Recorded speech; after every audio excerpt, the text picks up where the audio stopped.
જય શ્રી કૃષ્ણ, જય માતાજી। કેમ છો બધા? મજામાં? રશ્મિ પરમાર નામની ચેનલમાં આપ સૌનું હાર્દિક સ્વાગત છે। તો મિત્રો, આજે હું એક છે ને તમને રેસીપી શેર કરવાની છું। એમાં ઉપમા છે, બધાના ઘરોમાં બનતો હોય પણ અલગ અલગ રીતે બનતો હોય। અમારા ઘરમાં કઈ રીતે બને ને એ હું તમને આજે બતાડીશ, અને તમે સૌ એક વખત એ જરૂરથી ટ્રાય કરજો। બહુ જ સરસ બને છે। તો બાળકો છે ને એને પણ એ ખૂબ જ ભાવતો હોય છે। કોઈ પણ બાળકો જો વેજીટેબલ ના ખાતા હોય તો આપણે ઉપમાની અંદર વટાણા છે, બટેકાની કટકી છે, કેપ્સિકમ છે, ગાજર છે, એ બધું હે ને ઝીણું ઝીણું કટ કરીને નાખી શકીએ, એટલે બાળકોને એ હેલ્ધી નાસ્તો પણ થઈ શકે। આપણે રેસીપીની અંદર કઈ કઈ વસ્તુઓનો ઉપયોગ કરીએ છીએ હું તમને બતાડું। ચાલો મિત્રો, 250 જેટલો રવો છે, અને એમની સાથે એના વઘાર માટે છે મેથી। બપોરના મેં પલાળી લીધી હતી, અત્યારે પાણી કાઢી નાખ્યું, વઘારમાં યુઝ કરશું। ત્યાર પછી ચણાની દાળ છે, તમાલપત્ર છે, મરચું છે, લવિંગ છે, લીમડો છે, કોથમી છે, અને એના વઘાર માટે ડુંગળી, ટમેટા અને મરચાં છે। આ બંને બધા મસાલા તૈયાર છે। હવે આપણે સૌ પ્રથમ પેલા રવો છે એમને શેકી લઈએ। આ ઉપરાંત આપણે ઉપમાની અંદર વધારાના વેજીટેબલ પણ નાખી શકીએ, જેમ કે ગાજરની કટકી છે, ત્યાર પછી વટાણા છે, સિંગદાણા ભાવતા હોય તો સિંગદાણા પણ એડ કરી શકે, પણ અમારા ઘરમાં નથી ખાતા એટલે અમે એડ કરતા નથી, ઓપ્શનલમાં છે ને જેને ઘરમાં જે રીતે ખાતા હોય એ રીતે આપણે એમાં શાકભાજી છે એડ કરી શકીએ। તો ચાલો સૌ પ્રથમ આપણે હવે તેલ મૂકીશું। તેલની અંદર 3 પાવડા જેટલું તેલ નાખીશું। તેલ મૂકીશું, તેલ મૂકી લીધું। હવે એમને ગેસ મીડિયમ ફ્લેમ પર ગેસ રાખશું। તેલ ગરમ થઈ જાય એટલે આ રવો છે એમને આપણે ધીમા આંચે બ્રાઉન થાય ત્યાં સુધી શેકવાનો છે। તેલ આવી ગયું જોશું, ચલો તેલ આવી ગયું છે। આ રવો છે આપણે એની અંદર એડ કરશું,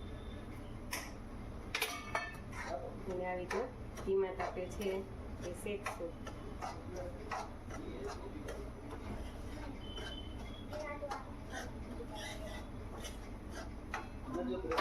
બધા ઉપમા છે ને અલગ અલગ રીતથી કરતા હોય, તમે કઈ રીતે કરવું એ જરા કોમેન્ટ કરીને જણાવજો।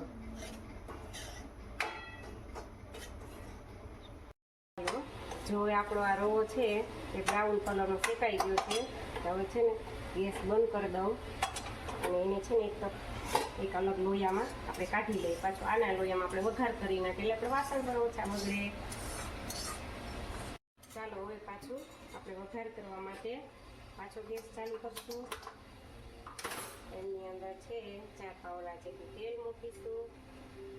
મારું પાવડું નાનું છે એટલે એ પ્રમાણે આપણે ખબર હોય કે આપણે રસોઈ કરતા હોય સ્ત્રીઓ, એટલે એમને ખબર હોય કેટલું તેલ જોઈએ, એટલા પ્રમાણમાં ટૂંકમાં તેલ નાખવાનું। ચાલો આ તેલ આવે ત્યાં સુધી આપણે છે આ પલાળેલી ચણાની દાળ છે એમને તળી લેશું, અને આ મેથી છે એમને પણ તળી લેશું, અને આપણે એને ઉપરથી એડ કરશું। ઘણા છે ને એ તેલની અંદર એડ કરે છે, એવી રીતના નથી કરવાની। અને આ રવામાં નાખવા માટે, ઉપમામાં નાખવા માટે આપણે 2 ગ્લાસ છે એ પાણી ગરમ કરી લેવાનું, એટલે આપણો ગોટી ગોટી ન પડે અને ગરમ શેકાઈ જાય પછી એમાં ઉપરથી પાણી નાખશું। તો ચાલો સૌ પ્રથમ આપણે આ ચણાની દાળ છે એને તળી લઈએ।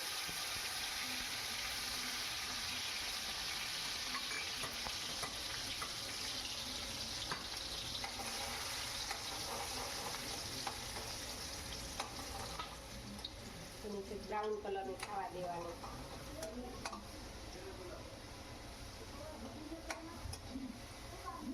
બ્રાઉન કલરની થઈ જાય ને ત્યાં સુધી આવી રીતે હલાવતું રહેવાનું, સરસ લાગે ને ટેસ્ટ સરસ આવે। ઘણા વઘારમાં નાખીએ છીએ કે રાઈ, જીરું ને એની હારે ચણાની દાળ ને મેથી ને એવું બધું નાખી દઈએ, અમે એવી રીતે નથી કરતા।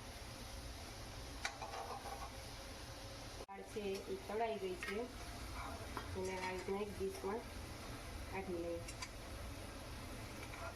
આપણે આપણી મેથી છે એને તળી લઈએ।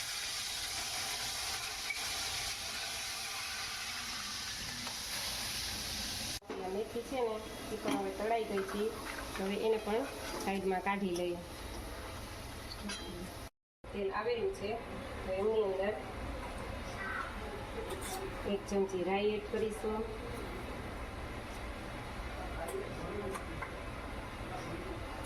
રાઈ ફૂટી જાય ચાલુ જ રાખીએ, રાઈ ફૂટી જાય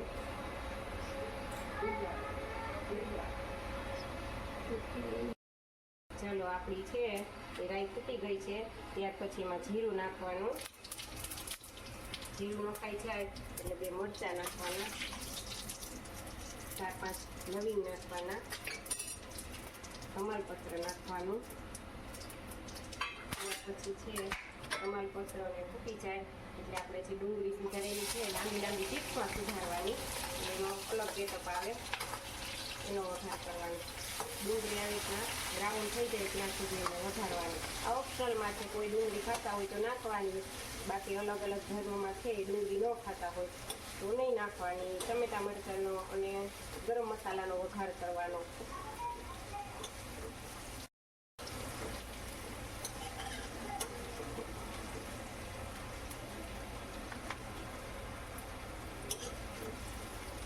આપણી ડુંગળી છે એ બ્રાઉન થવા માંડી છે. હવે એમની અંદર આપણે મરચાં પણ એમની અંદર આપણે લીમડાના પાન, જેને કડી પત્તા કહેવામાં આવે છે, એ પણ એડ કરી દેવાના. એ પણ સાથે સાથે તળાઈ જાય. ત્યાર પછી એમની અંદર આપણે મરચું કે એવું હળદર ચટણી નહીં નાખવાનું, કારણ કે લીલા મરચાં આપણે નાખશું. એમની અંદર 1 ચમચી હિંગ નાખવાની છે. હિંગ થઈ જાય એટલે એમની અંદર આપણે હવે આ ટમેટા છે કટ કરેલા, ટમેટા એડ કરીશું. અને ત્યાર પછી મરચાં એડ કરેલા છે, મરચાંને આપણે એડ કરીશું. એને સુતળવા દઈશું.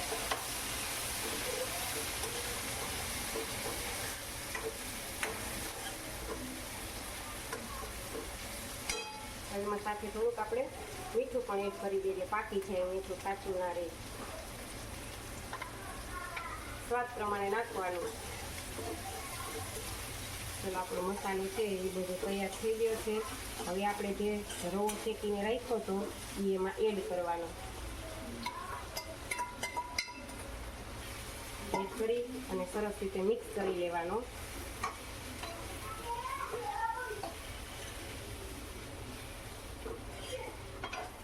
એકદમ સરસ રીતે મિક્સ થઈ જાય ત્યાર પછી આપણે એમાં થોડું ગરમ પાણી જે આપણે કરેલું હતું ને એ એડ કરીશું. આપણે જે સરસ રીતે આપણા મસાલા છે એમાં મિક્સ થઈ ગયા છે. આવી રીતના હલાવતું રહેવાનું. ગેસ મીડિયમ ફ્લો ઉપર જ રાખવાનું, બહુ ફાસ્ટ પણ નહીં રાખવાનો અને બહુ ધીમો પણ નહીં રાખવાનો. ચલો હવે આપણે જે ગરમ પાણીની તપેલી કરી રાખેલી હતી એમને છે આપણે આમાં એડ કરવાનું. હલાવતું જવાનું અને કરવાનું, ઝાઝું પાણી નહીં નાખી દેવાનું.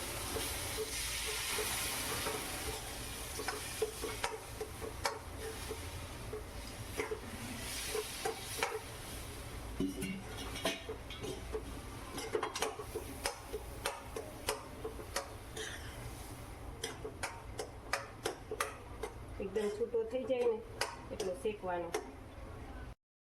જો હવે આપણો રવો છે એમાં આપણે પાણી એડ કર્યું હતું મીડિયમ, એ છે એકદમ શેકાઈ ગયો છે અને આમ છૂટો થઈ ગયો છે સરસ મજાનો. હવે એની અંદર આપણે જે શેકેલી મેથી અને ચણાની દાળ છે એને આપણે ઉપરથી એડ કરીશું અને ફરી પાછી મિક્સ કરી લઈશું. આપણો ઉપમા છે એકદમ બની અને સરસ મજાનો રેડી થઈ ગયો છે. હવે એમાં આપણે ઉપરથી કોથમીર એડ કરી દઈશું. ગેસ બંધ કરી દઈશું.